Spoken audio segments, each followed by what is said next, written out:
plan a genuine snowball fight. They have to come about organically, otherwise it all seems posed. That's above my pay grade. All right, great answer, Cliff. Thank you very much. Remember, you can check out the latest and forecast all things weather on Cliff Mass's blog at cliffmass.blogspot.com. Thank you very much, Professor. Appreciate your time. And Tracy Taylor. Well, that was an exit page. Just hang on. No, I was no, like, wait, what no, happened? I think Where'd you go? He went to go get a snowball. Right. Oh, or a shovel, because you can't find those in Seattle either. No, or a sled. My sled broke, and then I went to the store to get a sled, and the lady laughed at me. And she said, I can tell you, the 5 other stores around here that may carry sleds do not have them either. Don't worry about it. Yeah, that's been a going concern in the area, as have dead chickens. Hey, easy Hey, on the question. we check the traffic, and there's no dead chickens right now. No, right? no, not like this morning, man. That was sad. Okay, let's talk about what's going on right now. I am hearing from a lot of you at 98973. One, don't text and drive, okay? The road conditions are just not in the shape to do that.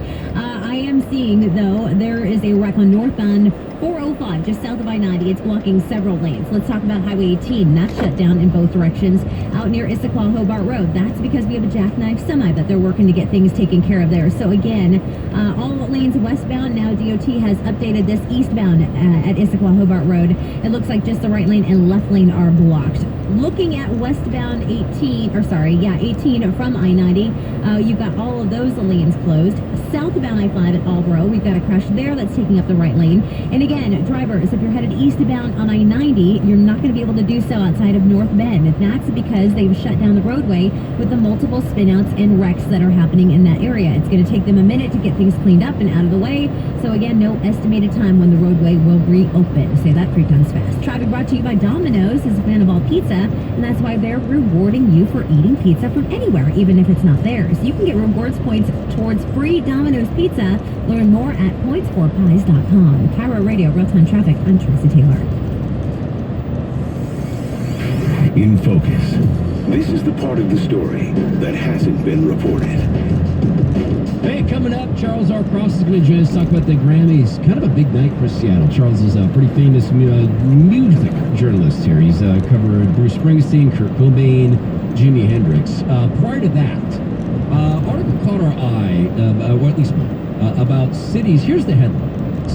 Yeah, I see. As you can see, it's very, very amazing snow time.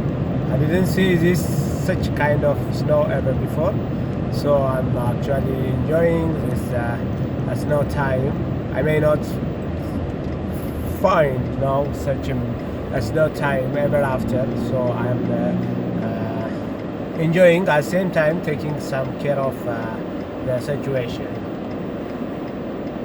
Right, backwards or forwards? So I look at it in the mirror. Okay, maybe one on top.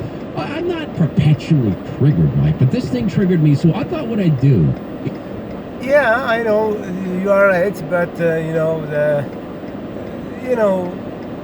of course, I advise people to also take care of such a situation. Sometimes this kind of happenstance can jeopardize people if not take care of the situation properly.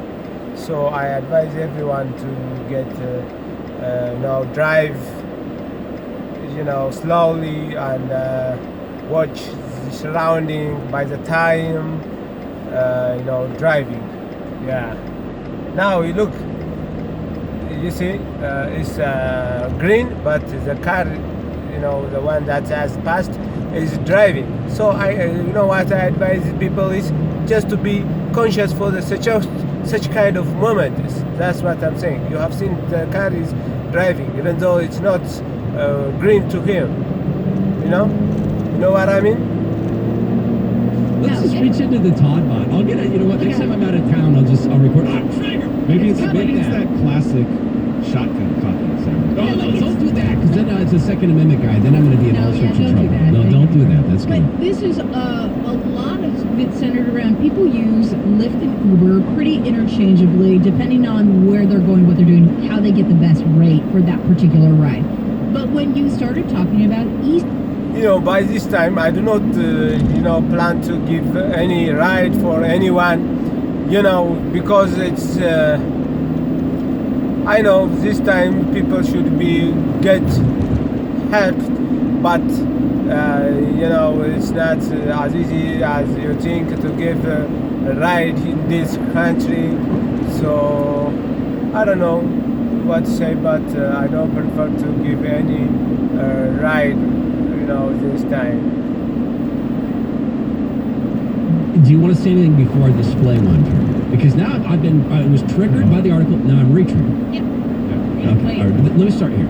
I want to put the scooter things aside because those are this junk that people leave in the streets. The bikes, and my rule with those is if they disrupt walking, I kick them to the curb. Because I don't like seeing elderly people, and I've seen it. I've seen elderly people, seen people in wheelchairs not be able to get around them, and I don't think that's right. I don't think they should abandon their job. Let's put those aside. I want to answer the question, the couple of these people who call themselves CEOs, which to me is all sorts of jealousy. Kevin Desmond, the so-called CEO of Vancouver's Transportation Network, and Philip Washington, the so-called CEO of LA Metro. They're not CEOs, they're executive directors. They don't have to seek any revenue. That's what these guys do. A CEO has to seek revenue. Now, so that's jealousy. That's trigger one. Trigger two, I'll answer that question. Why are they doing this? Because they're taxpayers.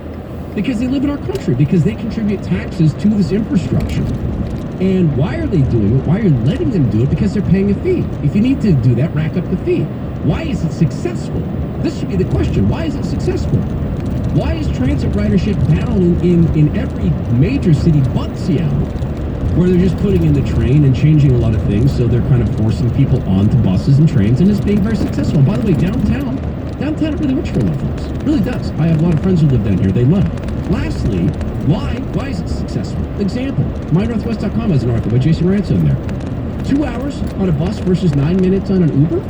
Right? That's why they're doing this. Why should we not allow them to do this? This is why we, as a public good, build infrastructure like this so folks can make money and be productive. So the article wasn't though about not allowing it. The article was about what you do when you allow it. Because the presumption of the article was not we shouldn't do this. It was actually just the opposite. In fact, they were meeting to discuss the way cities should manage it. Because as you said, all of these cities struggle to figure out how to manage these Lime bikes parked everywhere. I don't think anyone argues with me that is actually a problem. Or the scooters, if someone crashes on a scooter and they go over, say, a crack in the sidewalk or whatever, your city has to have the proper things in place that actually just indemnify it from your own ignorant behavior. So these are the types of things that they're talking about in this meeting. They're not suggesting that you ought not do it. So this is why I might slightly disagree with you, slightly, with a lot of respect. And by the way, This an is why increasing amount of sadly, compassion. slightly disagree. Front-loaded again. Front-loaded with the, like, bless, go ahead, just say bless his heart, No, and listen, move on listen, from there. I'll pray for you. Now, listen,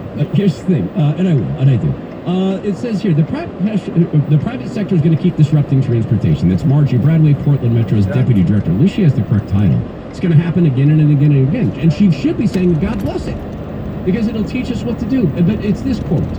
Why should they use our public right-of-way to become billionaires? Well, because that's why we build public rights-of-way. So people can be productive. They're contributing congestion. They're using public facilities, streets. Everyone is. You know Yes. who else is? People who deliver fruit. Amazon, Grubhub, you can do Drug dealers. a plumbing company. Right. They use our infrastructure. They deliver drugs on the road, right? Everybody uses the roads. So what? I guess it's, you know what it is. It's the division. Why target the billionaires, right? I mean, you know who I stand with on this? I've been saying for a long time that this woman is sort of a spokesperson for a generation.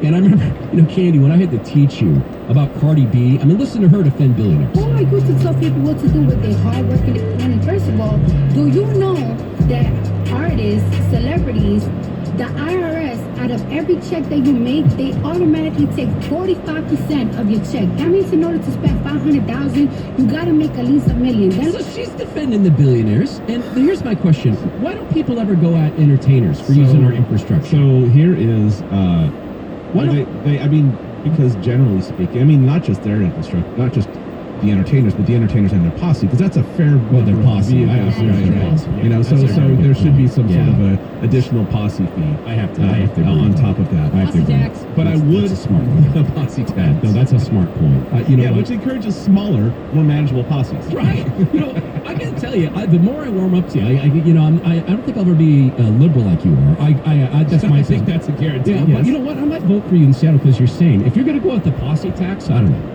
I think that's a pretty good plan. All right, so now we have our first policy recommendation by a guy who, by the way, last week succeeded in getting the schools shut down early. So, man, you're building a power base series. Yeah. among school children and entourage. I've got a power base. Don't pretend that you didn't see him enjoying that right there. Don't pretend. Parents aren't fans right now. No. Oh, the Today- posse tax? They love it. The school. Oh. Today was the day where you started struggling to figure out how to work at home and still I manage know. I've the been snowball watching. fight. You want to watch a mom in slow breakdown? Watch Steph Klein's Yep. Twitter feed. Oh, my gosh, I know. She's Sorry, lost it. she's getting Poor triggered. Steph. Did someone report Man. me saying I'm triggered? Someone did. Yeah, there it is. I knew that was going to happen. Tracy Taylor, do us a favor before we have Charles R. Cross come in to talk about the great night for Seattle artists at the Grammys. Check the traffic out there. Any chickens now in potential danger of freezing today? No, but there's a lot of parents that are in fear of some danger here. I'm already seeing the school closures roll in right now at mynorthwest.com, like Bethel School District being closed, Auburn, possibly. Oh, wait, nope, that was for today. Puyallup has called it as well. Hang on, let me scroll down and see if Seattle has called it yet for tomorrow. Nope, Kent School District has. One more. Seattle schools, well, I'll just tell you right now, if you are headed on a southbound 405, you're going to run into some problems for drivers right now, and that's because you are looking at what's happening in the northbound direction, just north of I-90. That's a wreck there that's taking up 3 lanes and a quick backup right behind that. Now, southbound 5 at Alborough, there's a crash there that's taking up the right lane. Where I am seeing problems, though, is on Highway 18, Issaquah Hobart Road. Both directions right now are struggling. Eastbound has they've closed it all now, east and westbound out near Issaquah Hobart Road. About 10 minutes ago, they had some lanes open for you to kind of get through there, but with the jackknife semi that they're working with, that's going to be a bit of a problem and a little while to clean up. So again, you will not be able to use Highway 18, Issaquah Hobart Road, either direction. Also on 990 out near North Bend, all eastbound lanes are shut down there too, and that's because of the multiple spinouts and crashes that they've got to clean up and get out of the way. In the meantime, we are looking pretty good on the roads. However, as I look out my window right now, I'm seeing some accumulation on some of our Seattle roadways. We're going to talk a little bit more about that coming up in 10 minutes. Cairo Radio, Real-Time Traffic, I'm Tracy Taylor. This traffic report brought to you by Washington Policy Center. All government employees now have the right to stop paying union dues or fees. The choice is up to you. You can choose to keep more of what you earn. Learn more at optouttoday.com. Optouttoday.com. A snowstorm has arrived. Sucked in. Snow blankets Western Washington for the second time in a week. Caitlin in Magnolia. As I'm trying to go to West Seattle, I don't have the viaduct anymore. And so the only way to get to the tunnel is to go over Queen Anne, which is all closed down anyway because it's like frozen cobblestone. Cairo 7 pinpoint weather, emergency traffic, the latest school closure info powered by mynorthwest.com. Cairo Radio 97.3 FM, news and talk, powered by the Pacific Northwest. So I got one of those scam phone calls today, and I was driving, so I answered with the Bluetooth. Took about 30 minutes of the guy's time. I love it. It may not be scams, but there's a lot of people who want to push your folks into reverse mortgage, and so consequently, in some circles, it's gotten a bad name. And I wondered about that when I sat down and I talked with Steve Tytler, and I've been working with Steve at Best Mortgage now for, almost 5 years. Great sponsor of the radio station. And the Best Mortgage's view on this is that the reverse mortgage can be brilliant for you. All right, if you are house rich but cash poor, so you got a lot of equity in the house, maybe you own your house outright, it can be a dream, right? It's basically your house paying you to live in it. But if it's not right for you, it can be really bad. If your folks are in that position, or you're in that position, and you're house rich but you're cash poor, really there's only one place to call. Just call and get the honest advice you can trust. That's what you get at Best Mortgage. No salespeople, no marketers, just advisors. Here's their phone: 425-649-6000. Hey, they're family owned. You can ask for Steve if you like, although anyone that can help you. So for the reverse mortgage, call Best Mortgage. 425-649-6000. 2020 Lifestyles is the first weight loss program to combine breakthrough gene